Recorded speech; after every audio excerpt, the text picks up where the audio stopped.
Auto కార్మికుల సమస్యలపై అసెంబ్లీలో వాడివేడి చర్చ జరిగింది. BRS MLA Kaushik Reddy comments కాకపుట్టించాయి.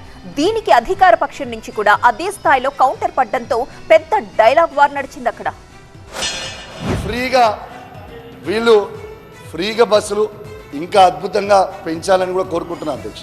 కానీ అదే విధంగా ఆటో కార్మికులను కూడా ఆటో డ్రైవర్లని ఖచ్చితంగా వాళ్ళని కూడా మనము కాపాడుకోవాల్సిన అవసరం మన మీద ఉంది అధ్యక్ష.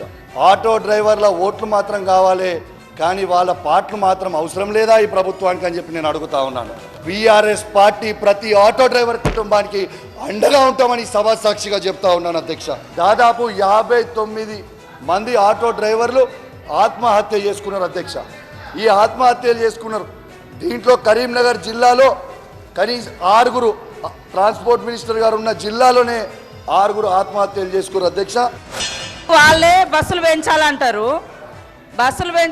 పల్లెటూర్లలో వాస్తవానికి చాలా గ్రామాలలో ఇంటర్నల్గా ఆటోలు నడుస్తున్నాయి, కానీ దూరం గ్రామాలలో నుంచే బస్సులు నడుస్తాయి. హైదరాబాద్కు, వరంగల్కు, లేదా ఇట్లా దూర ప్రాంతాలకు.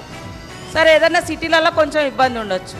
అది కూడా మా మేనిఫెస్టోలో పెట్టిన ప్రకారంగా మేము టైం తీసుకొని చేసేది చేస్తాం. మరి మీరు అసలు మీ వైఖరి ఏందో స్పష్టం చేయండి. మొత్తం ఆటోలను క్లోజ్ చేయాలనుకుంటే బాగా గల్లీకి ఒక బస్సు పెంచండి అని అట్లనన్నా మాట్లాడండి అధ్యక్ష. పాపం మంత్రి గారికి తెలియదు అధ్యక్ష.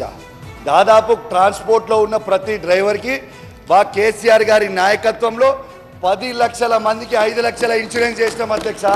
పాపం మంత్రి గారికి నాలెడ్జ్ లేకపోవచ్చు. ఆయన లాగా నాకు దురహంకారమైనటువంటి నాలెడ్జ్ లేదు సార్. నాకు నాలెడ్జే ఉంది, సబ్జెక్టు వారుగానే ఉన్నది.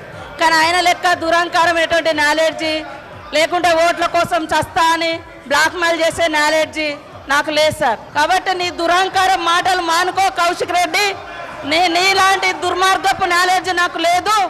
నేను కరెక్ట్గా ప్రజల కోసం ఆలోచించే నాలెడ్జే నా దగ్గర ఉంది.